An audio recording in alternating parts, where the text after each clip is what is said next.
Well, hey everybody, welcome back to another episode with the Canning Nana, and today we are going to go over why we remove our canning rings after we're finished canning.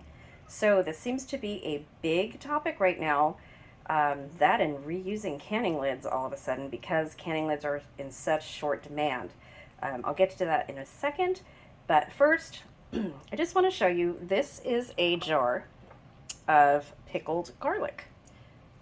So I love pickled garlic, you guys. And I store all of my jars without the rings. You guys all know that, right?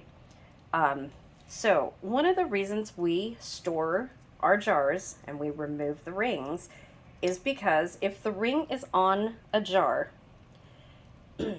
this jar, whether it be by gases from inside the jar, air bubbles that were not debubbled and released, or heat, cold, where it constricts, retracts, and maybe pops the bubble right here up. It could be just about anything. Maybe your jar hit another jar and decided it was going to unseal. For any reason, when your jar unseals, if your ring is on, the pressure from the ring, whether it be on tight or loose, is going to make it reseal. That's what we call a false seal. So when we get that, and you go on your shelf to grab another jar, you see the little button is down, so you don't think anything of it. You open the jar like normal and you feed it to your family. You'll never know if that jar unsealed and sealed if you have a ring on it. If you do not have a ring on it, however, like I didn't on this one, and you go and look at your jars. So once a month, I want you guys to all check your jars, regardless of how long they've been in there. I have jars that have been in there for 4 and 5 years, and I do rotate.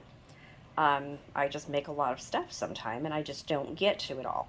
So regardless of how long your jars are in there, make it a habit of going to check your jars at least once a month and making sure that they're still sealed and making sure that you have all of your rings removed. Big, big deal, you guys. Big deal. So this is a jar, the only one I have left of pickled garlic. I went in my cupboard to grab it. You will see I'm going to pick it up by the lid. Not loose, right? Wrong. Look at this. That is a popped seal. So what happened, even though I didn't have a ring on this jar, it resealed itself, which is a false seal, but it didn't vacuum seal. Now normally when you have a ring on the jar, this little button will go right back down.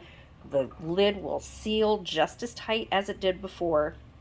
But this is why you do not store your jars with the rings. Super important. If I'd had a ring on this, it would have resealed, would have vacuum sealed, that button would have been down, and I would not have known. The color is the same, even though I know that there's air in this jar because the little button is popped up. The color is the same because these are pickled. They're the same color. So these all look good to me. This is the same as it would have looked when I first did it. I don't have another jar to compare this with, but I know from experience this is what my pickled garlic looks like. They don't come out white. This is exactly what they look like. However, this is not a good jar anymore because that's up. So if I was to feed this to my family, someone may, or may not, but may become sick. So what do I do with this? I toss it, you guys. I'm going to open this and I'm going to toss it. So there's a lot of talk also about reusing your lids. I know there's a lid shortage. I am doing my best to travel everywhere that I can while I'm mystery shopping to all the stores that I can to find lids for everybody who wants them.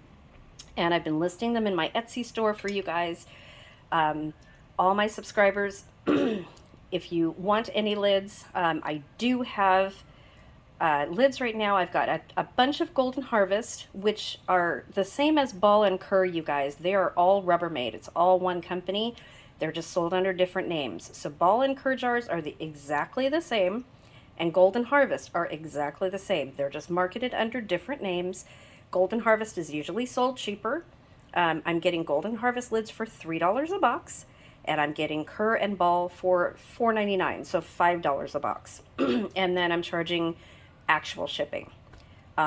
So anyone who needs lids, please email me at thecanningnana@gmail.com.